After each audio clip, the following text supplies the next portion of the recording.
akkuma viidiyoo tana banteen gammachuun hundi si yaabanamtu akkuma aamiin jetteen rabbiin kadhaate hunda siif haa qeebalu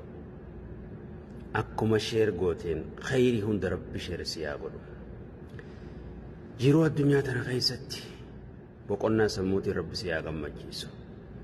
yaada sirraa qabee gadda sirraa qabee cinqii sirraa qabee rabbi si haa gammachiisu qalbii ta'e iimaanatti si guutee rabbi si haa gammachiisu fayyaa guutuu siif kennee rabbi si haa gammachiisu fayyaa guutuu siif kennee rabbi si haa gammachiisu umrii barakaa qabdu siif kennee rabbi si haa gammachiisu qabeenya barakaa qabu guddaa qabeenya halaal siif kennee rabbi si haa gammachiisu rabbiin amala bareedaa amala gaarii siif kennee rabbi si haa gammachiisu rabbiin subhaanahu wa ta'ala beekumsa bareedaa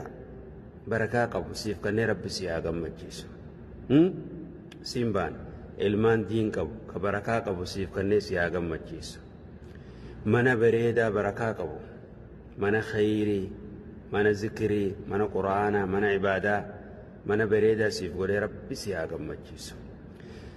nama fira keetii hunda siif qaceelchee rabbi si haa gammachiisu nama ati jaalattu hunda rabbi siif qaceelchee rabbi si haa gammachiisu bakka tarkaanfattu hundatti gammachuu hirkadhu gammachuu rabbi siif haa kennu bakkuma deemtu hundatti bakka galtu hundatti bakka jiraattu hundatti nama gammachuun jiraatu rabbi siif haa godhu qur'aana barachaa jirtu rabbi si haa barsiisu nama qur'aana galgalaa ganama qara'u namatti dalagu rabbi si haa godhu namatti dalagu rabbi si haa godhu nama waan qur'aanni jedhu itti hojjetu nama hojii jijjiirratu nama san rabbi si haa godhu yeroo dhiyoo keessatti nama qoma galfatu rabbi si haa godhu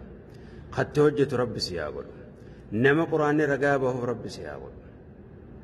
kana laalu jirtu rakkoo si jirtu ta rabbi malee namni hin beeyne rakkoo san ammumatti rabbi si haa furu rakkoo san ammumatti rabbi si haa furu furmaata rabbi siif haa fidu furmaata rabbi siif haa fidu miskiinummaa siifi miskiinummaa akka bahaadhii adda fageessatti adda isinaa fageessu siifi dilii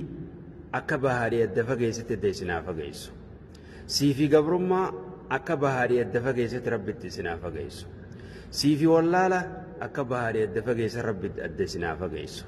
siifi warra siirii fi falfalaan deemu akka bahaadhii adda fageessatti adda isinaa fageessu sharrii hundarraa rabbiin si haa fageessu gara khayrii hunda rabbi si haa dhiyeessu ammumarraa iimaanan si gammachiisee namammarraa toobatu rabbi si haa godhu nama guyyarraa toobatu nama karaa rabbii deebi'u nama khayrii sheer godhuun itti urgooytu nama khayrii hojjechuun itti urgooytu nama waan rabbi qofa jaalachiisu fedhu nama hanaa harkanii hin qabne hanaa beekanii hin barbaanne nama garsiifachuu kan barbaanne nama akkasii rabbi si haa godhu ammumarraa waan irra jirtu sanirraa nama toobatu rabbi si haa godhu waan irra jirtu san ka'a waan sanirraa ammumarraa nama toobatu rabbi si haa godhu rabbiin siifi haraam akka bahaadhii adda fageessatti adda isinaa fageessu siifi zinaa akka bahaadhii adda fageessatti adda isinaa fageessu siifi farshoo siifi waan haraam jaamaa hunda akka bahaadhii adda fageessatti adda isinaa fageessu bultiin tee si haa bareeddu hireen tee si haa toltu bultii tee rabbi si haa bareechu hiree tee rabbi siif haa bareechu fira kee kan hamtuu si yaadu kasi tuffatu san rabbi siif haa qaceelchu fira kee kasi jaalatu rabbi si haa godhu kasi nyaachuu fedhu osoo hin taane fira si bira dhaabbachuu fedhu fira lubbuu isaanii dura si jaalatu siif kennu firas akkasii rabbi si haa godhu fira wal dide rabbi walaa taasisu ollaa wal dide rabbi walaa taasisu jaarsaa jaartii warra wal dide rabbi walaa taasisu ilmoo fi haadha warra wal dide rabbi walaa taasisu jaalala rabbi sin jidduutti haa darbu jaalala rabbi sin jidduutti haa darbu ammumatti rabbi sin haa gammachiisu آمين آمين وصلى الله وسلم على نبينا محمد وعلى آله وصحبه أجمعين